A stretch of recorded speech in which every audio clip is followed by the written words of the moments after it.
നമസ്കാരം, BCV ന്യൂസിലേക്ക് സ്വാഗതം. പ്രധാന വാർത്തകൾ നിങ്ങൾക്കായി അവതരിപ്പിക്കുന്നത് ഓരോ വസ്ത്രങ്ങൾക്കും ഒരു കഥയുണ്ട്. ആഘോഷത്തോളം വളർന്ന സ്വപ്നങ്ങളുടെ കഥ.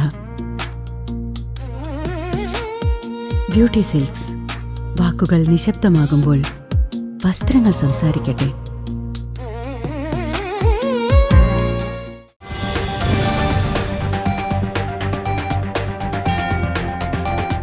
കരുവന്നൂർ സഹകരണ ബാങ്ക് തട്ടിപ്പ് കേസിൽ CPM-നും പ്രതിപട്ടികയിലെ നേതാക്കൾക്കും തിരിച്ചടി.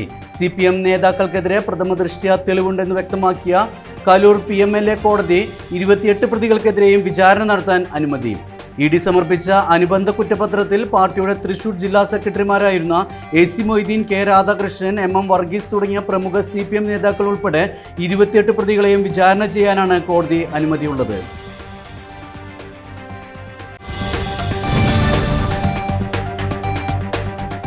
അകമല മുതൽ ഓട്ടുപാറ വരെയുള്ള റോഡിലെ അപകടങ്ങൾ ഒഴിവാക്കാൻ അനധികൃത വഴിയോര കച്ചവടങ്ങളും അശാസ്ത്രീയമായ പാർക്കിങ്ങും അടിയന്തരമായി ഒഴിപ്പിക്കാൻ വടക്കാഞ്ചേരി തലപ്പള്ളി താലൂക്ക് വികസന സമിതി യോഗത്തിൽ തീരുമാനം. കഴിഞ്ഞ ഒരു മാസത്തിനിടയിൽ ഈ ഭാഗത്ത് 5ഓളം വാഹനാപകടങ്ങൾ നടക്കുകയും 2 പേരുടെ ജീവൻ നഷ്ടപ്പെടുകയും ചെയ്ത പശ്ചാത്തലത്തിൽ നഗരസഭാ കൗൺസിലർ KP മദനാണ് ഈ വിഷയം യോഗത്തിൽ ഉന്നയിച്ചത്. അപകടകരമായി നിൽക്കുന്ന മരങ്ങൾ മുറിച്ചു മാറ്റണമെന്ന വിഷയവും യോഗത്തിൽ ചർച്ചയായി.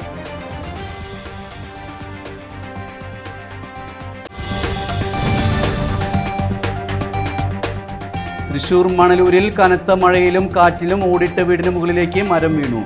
ഉറങ്ങിക്കിടക്കുകയായിരുന്ന 27-കാരൻ വിഷ്ണുവിന് ദാരുണാന്ത്യം. ഫയർഫോഴ്സും നാട്ടുകാരും ചേർന്ന് മരം മുറിച്ചു മാറ്റിയാണ് മൃതദേഹം പുറത്തെടുത്തത്.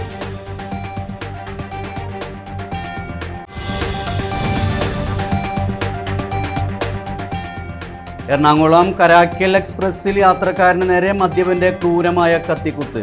2 കാലുകളിലും മുറിവേറ്റ ഒറ്റപ്പാലം വാണിയംകുളം സ്വദേശി ജിഷ്ണുവിന് 35ഓളം തുന്നലുണ്ട്. കുത്തി പരിക്കേൽപ്പിച്ച പ്രതി തമിഴ്നാട് സ്വദേശി 54-കാരനായ വീരമണിയെ പാലക്കാട് വെച്ച് റെയിൽവേ പോലീസ് പിടികൂടി. ഷൊർണൂർ പിന്നിട്ട തീവണ്ടിയിൽ നിന്ന് ഒറ്റപ്പാലത്ത് ഇറങ്ങാനായി ജിഷ്ണു എഴുന്നേറ്റപ്പോൾ താഴെ കിടക്കുകയായിരുന്ന വീരമണിയുടെ ദേഹത്ത് കാൽ തട്ടിയെന്നാരോപിച്ചായിരുന്നു അക്രമം.